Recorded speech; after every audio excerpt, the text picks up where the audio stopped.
Hola, bienvenidos a este podcast Psicología en tiempo de redes. Continuamos con la serie llamada Logrando ventas exitosas desde la psicología. Mi nombre es Elizabeth Alfaro. Tenemos que tener muy presentes que en estos tiempos los consumidores están expuestos a una serie de influencias psicológicas, ojo con mayúsculas, influencias psicológicas que afectan su decisión de compra. Este es el objetivo principal de la psicología en ventas.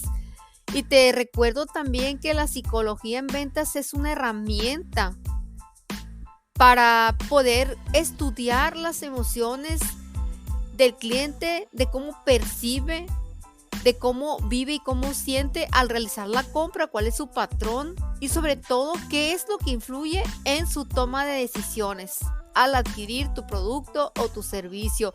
De ahí surgen preguntas como, por ejemplo, ¿cómo puedo identificar las necesidades de un cliente? La respuesta es escuchando activamente. ¿Qué quiere decir escuchar activamente? Esta frase tan trillada significa que vamos a escuchar más que hablar, que vamos a escuchar más que estar pensando cómo rebatir la objeción del cliente o estar pensando en vez de identificar la preocupación real de nuestro cliente. También, ¿qué significa la escucha activa? Significa que vamos a hacer preguntas abiertas donde recibamos más de un sí o un no para que esta sea una forma efectiva de detectar en dónde está el nudo que impide al cliente tomar la decisión. Otra pregunta que surge en este ejercicio de las ventas: ¿cuáles son las técnicas de persuasión más efectivas? Bueno, hay muchas. Las técnicas de persuasión efectiva incluyen estos elementos importantes que no tienes que perder de vista. Número 1, la reciprocidad. ¿Qué significa? Que como hagas tú, el cliente va a responder. Si tú eres atento, el cliente va a ser atento a la hora de escucharte.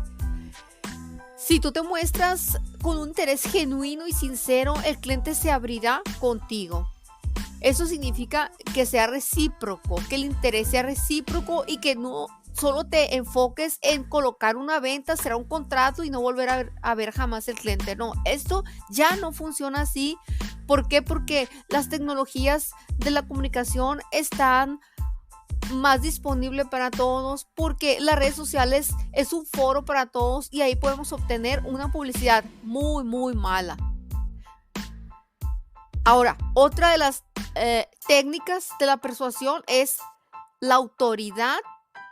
¿Qué significa esto? Que la autoridad se va a imponer en el momento que tú muestres tu conocimiento del producto o del servicio al 1000%, que tengas la mayoría de las respuestas y las que no, seas honesto y le digas a tu cliente: ¿sabe qué?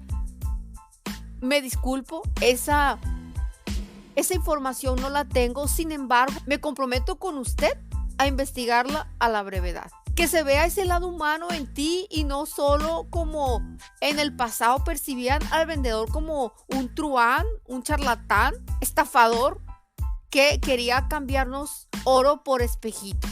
Surge otra pregunta: ¿es ético utilizar la persuasión en las ventas? Sí, siempre y cuando, esto con mayúsculas, siempre y cuando exista ética de tu parte y se brinde un valor genuino. ¿Qué quiere decir? Repito, que el cliente pueda percibir tu lado humano, tu lado honesto e íntegro. Otra de las preguntas es: ¿cuál es el papel del lenguaje corporal en las ventas? Esto es importante, sin embargo, hay canales de venta donde es imposible tener un contacto visual con el cliente. Uno de estos ejemplos es la venta por teléfono, el telemarketing. Ahí tú no puedes influir en el cliente porque no lo estás viendo ni él está haciendo contacto contigo. Solo lo que tienes es la audición, el tono de su voz, sus estados de ánimo que también se pueden llegar a percibir. El lenguaje corporal solo aplica en las ventas cara a cara. Y sí es importante porque nos puede indicar cierto desinterés, incluso cierto tedio a la hora de estarle brindando la información, cierto enfado y por supuesto quiere decir que no hemos logrado hacer una conexión con él. No nos hemos podido vincular emocionalmente para que él se motive. ¿Cómo vamos a saber que se motive? En el momento que él comience a hacer preguntas y exprese sus dudas, sus preocupaciones de cómo va a usar el producto, qué sucede si falla, cuál es la garantía, el tiempo de garantía, dónde localizar en caso de que algo no funcione correctamente, si no entiende el manual. Todas esas dudas son una señal inequívoca de interés y son buenas. Es decir, es bueno que el cliente comience a preguntar.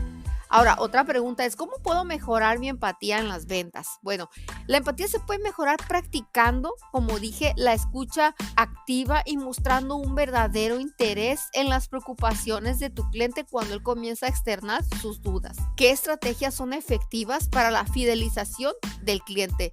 La fidelización del cliente significa que él continúe fiel a ese producto que adquirió y a esa conexión que estableció contigo después de la venta. Bueno, hay estrategias o debe de haber en tu compañía o en tu empresa que ofrezca a su cliente, como por ejemplo programas de recompensa, programas de lealtad, un servicio de postventa inmediato, descuentos exclusivos que puedan ser válidos por tu cliente después de ese cierre del contrato. Ahora, ¿cuál es la importancia de la postventa en las ventas? Muchos vendedores descuidan esta parte y repito, piensan que cerrar el contrato es ya no volver jamás a ver a este cliente. No, porque el cliente puede traer recomendados. Y repito, estamos en una era de las redes donde la mejor publicidad es la de boca en boca y no cuesta nada. A las compañías no les está costando nada y es muy, muy efectiva. Por eso es que después de que el cliente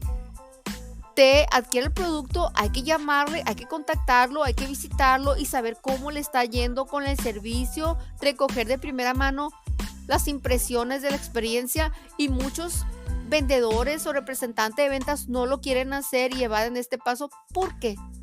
Porque precisamente en este punto álgido ellos temen encontrarse con quejas, con molestia, con enfado, inclusive con que el cliente quiera cancelar la venta o regresar el producto. Entonces no hay que tener temor de esto, sobre todo si eres un representante de ventas bien preparado y que conoce cuáles son esas cosas, esas inconvenientes que pueden surgir después de la venta, es decir, la etapa de la postventa. Ahora, ¿qué recursos recomiendan o qué recursos se recomiendan para profundizar en la psicología de la venta? Esta pregunta es muy buena.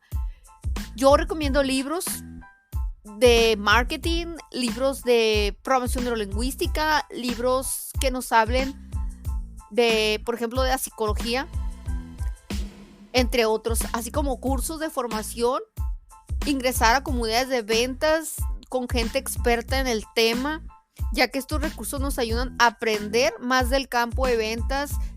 Y quiero decirte algo bien importante. Jamás se deja de aprender. En el momento que tú crees que ya lo sabes todo, cuidado. Hay una regla fundamental de oro que significa volver a las bases. Ahora, ¿cómo debemos de lidiar con las objeciones del cliente? Principalmente tenemos que entender que es una preocupación real del cliente, que algo le preocupa y lo externa y no tenemos que omitirlo ni hacer como que no la expresó. Hay que aprender a lidiar con las objeciones y significa escuchar con empatía, presentar argumentos reales, persuasivos y resolver, porque el cliente lo que quiere es que resuelva sus dudas. Tenemos que describir esos beneficios con palitos y bolitas y cómo esos beneficios van a satisfacer esas necesidades del cliente. Y ya habíamos dicho que si no tiene esa necesidad, hay que crearle una necesidad con un sentido de urgencia. Lo mejor de todo es que todos somos vendedores. Esto no lo tenemos que dejar de lado ni olvidar. Todo el tiempo estamos vendiendo algo, una idea, nuestra presentación, nuestro tiempo. Gracias por llegar a este minuto. Mi nombre es Elisa Alfaro. Recuerda que estamos en Amazon con libros de superación, desarrollo y motivación personal. Están escritos en el género de novela y son sumamente accesibles. Gracias.